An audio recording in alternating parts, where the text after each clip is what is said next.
Negara produsen kendalikan dunia perdagangan lalu kendalikan dunia keuangan. Itu persepsi old mind. Pasar modal dan pasar uang lah sebenarnya pengendali dunia keuangan. Dan ini persepsi new mind. Neraca perdagangan positif dianggap baik dan solusi bernegara oleh old mind. Faktanya selama menjabat malah impornya membesar. Lalu selalu negatif dagang dengan kakak tertua Tiongkok. Jujur, entah bagaimana kok sekarang kakak tertuanya negara komunis ya. Dan diterima luas lagi pemahaman bahwa tidak apa-apa bekerja sama dengan negara komunis. Yo wes, kita lanjut. Toh jabatan old mind ada batasnya. Kembali ke kalimat awal, negara produsen akan kendalikan dunia perdagangan dan dunia keuangan. Itu strategi Tiongkok. Di mana negara defisit alias yang Tiongkoknya surplus, pasti negara yang kalah tersebut akan dipaksa pakai yuan. Catat ya, ketika sebuah negara pakai mata uang negara lain untuk transaksi, artinya negara tersebut kalah ekonominya. Kita lihat strategi serangan ekonomi dari ilmu ekonomi. Money 1.0 adalah uang hanya sebagai alat bayar pelancar transaksi. Kemudian uang menjadi alat modal yang disebut money 2.0.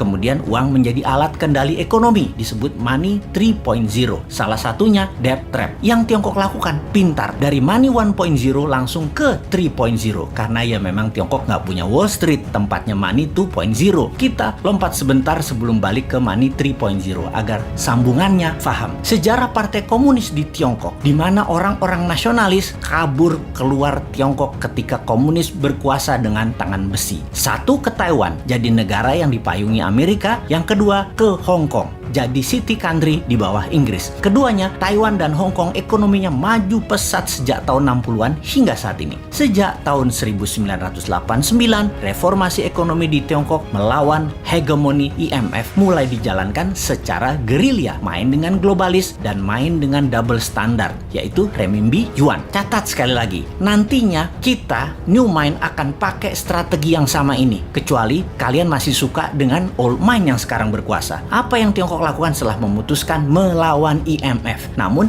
di permukaan pura-pura taat pada Amerika? Ini terjadi di zaman Deng Xiaoping awal mulanya. Mereka jadi negara produsen buruh murah. Maklun mengerjakan sebagai tukang jahit apa saja yang disuruh globalis. Lalu perlahan menggeser dari maklun tukang jahit menjadi negara produsen. Maklun ini adalah strategi agar terjadi pembiasaan. Ketika awal menjadi negara produsen, Tiongkok mengizinkan pemalsuan atau kopi atau tiru merek-merek ternama dunia untuk beredar di dalam negerinya. Semakin mahir, maka mulai negara membiayai sektor hulu produsen, pabrik-pabrik dengan uang renminbi yang uang tersebut tidak boleh beredar di luar negeri, hanya boleh beredar di Tiongkok. Inilah awal tahun 90-an mereka lakukan ini semua secara masif, secara gila-gilaan. Apa saja dibangun, dan setelah menjadi pengendali produksi, mulai ekspansi di tahun 2013 dengan strategi BRI, yaitu Belt Road Initiative. Perlu banyak negara yang harus dikendalikan oleh Tiongkok. Perlu banyak negara yang penduduknya lapar dan pemimpinnya lemah agar mudah dikendalikan, agar membeli barang-barang Tiongkok dan menggunakan mata uang Tiongkok. Awalnya dengan memberi pinjaman, namun bukan uang tetapi barang, seperti jalanan dibangunin, pokoknya jadi barang. Jembatan dibangun jadi barang, pelabuhan, bandara, jaringan kereta api yang semuanya punya kesamaan, yaitu pelancar jalur angkutan barang guna menciptakan ketergantungan terhadap produk Tiongkok dan kelancaran distribusi barang. Kemudian kendali atas pasar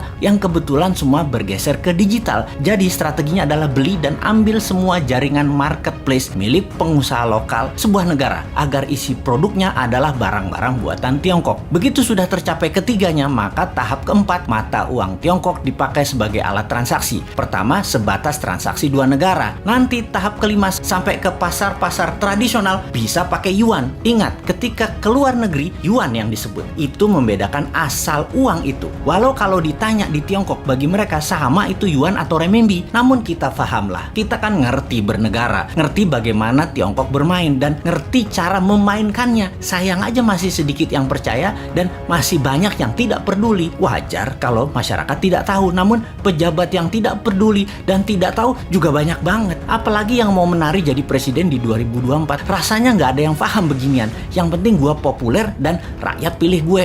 Lihat aja daftar 10 orang yang katanya calon presiden di lembaga survei. Kita review satu persatu. Paham nggak bernegara ala Tiongkok dan Amerika? Rasanya Kagak ya, New Mind beda. Kita paham dan strateginya bukan ikuti keduanya, namun punya strategi sendiri untuk main 3 kaki awalnya dan menyalip di tikungan di tahun 2030 menjadi 3 besar dunia dan di 2045 menjadi negara superpower. Kalau hanya naik 7% setahun dan faktanya 5% pertumbuhan ekonominya, mimpi jadikan Indonesia negara superpower. Buktinya sekarang aja pakai yuan dagangnya, harusnya pakai rupiah. Bos, itu artinya kalian old mind geblek bernegaranya.